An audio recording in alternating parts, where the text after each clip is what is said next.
1896년 4월 7일 독립신문 창간을 중심으로 조선 말기 격동의 시대 배경, 서재필의 귀국과 의도, 독립신문의 내용과 역할, 그 역사적 의미와 오늘날의 반추까지 조선이 흔들리고 있었다.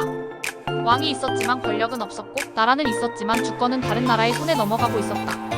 한반도는 청나라와 일본, 러시아와 미국이 얽힌 제국의 각축장이 되어가고 있었다. 그 중심에서 백성들은 점점 더 말을 잃고 귀를 닫혀갔다. 글은 양반의 전유물이었고 소식은 관청의 입에서만 흘러나왔으며 민중은 여전히 침묵해야만 하는 존재였다. 그때 한 사람이 귀국했다. 서재필. 청년 시절 그는 갑신정변을 함께 일으켰던 개혁파의 선두주자였다. 정변이 실패하고 일본으로 이어 미국으로 망명했던 그는 그곳에서 의학을 배우고 미국 국적을 취득했다. 하지만 조국은 잊지 않았다. 명성황후가 시해되고 고종이 위협받던 애미년 고종은 미국과의 외교적 협조를 위해 그를 다시 조선으로 불러들인다. 그렇게 조선 땅을 밟은 서재필은 다시 무기를 들지는 않았지만 더 강한 도구 하나를 꺼내든다. 그것은 바로 신문 곧 언론이었다. 1896년 4월 7일 그는 독립신문을 창간한다. 이 신문은 조선 최초의 한글 민간 신문이었다. 그 이름에서 보이듯 나라의 독립은 그가 품고 있던 가장 중요한 가치였다. 하지만 서재필이 말한 독립은 단순히 외세로부터의 자주만이 아니었다. 백성이 무지에서 독립하고 계층으로부터 독립하며 정치의 객체에서 주체로 독립해야 한다는 뜻이기도 했다. 신문은 전면에 한글을 사용했다. 한자는 일부 기사에만 제한적으로 사용되었다. 당시 한글을 전면으로 사용한 것은 매우 파격적이었다.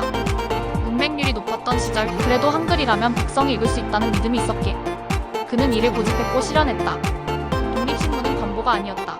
정부가 내리는 명령을 적지 않았고 귀족의 치적을 선전하지 않았다. 그 대신 백성의 삶을 이야기했고 관료의 부패를 고발했으며 세상의 흐름을 소개했다. 해외의 소식도 빠짐없이 다뤘다. 서재필은 신문의 마지막 면을 영문판 기사로 채워 조선의 현실을 외국에 알리는 외교 수단으로 삼았다. 신문은 시민교육의 교과서가 되었다. 그리고 그 신문을 중심으로 독립협회와 만민공동회, 자유토론과 강연운동이 퍼져나갔다. 이 운동은 당시로선 엄청난 진보였다. 왕정 아래에서 백성이 직접 정치 참여를 주장했고 의회를 만들자는 논의까지 이어졌다. 그러나 보수 유생들과 고종 그리고 칠러친일 세력은 이 움직임을 두려워했다. 결국 독립협회는 해산당했고 만민공동회는 강제 진압되었으며 독립신문은 폐간되었다. 서재필은 다시 조선을 떠났다. 그의 두 번째 귀국은 없었다. 그러나 시간이 지나고 독립신문은 한국 언론의 출발점으로 재조명된다. 1957년 정부는 4월 7일을 신문의 날로 제정했다. 그 첫 해 발표된 표어는 이러했다. 신문은 약자의 반려. 이 말 속에는 독립신문의 정신이 담겨 있었다.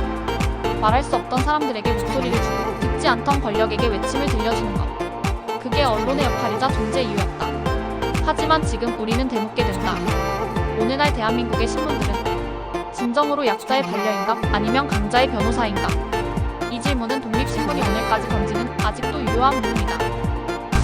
독립신문은 불과 몇 해 만에 사라졌지만 그 안에 담긴 정신은 100년이 지나도록 살아남았다. 그것은 단지 신문 몇 장이 아니라 조선이 민중의 시대로 가겠다는 신호였고 말할 수 있는 나라로 나아가는 첫 목소리였다.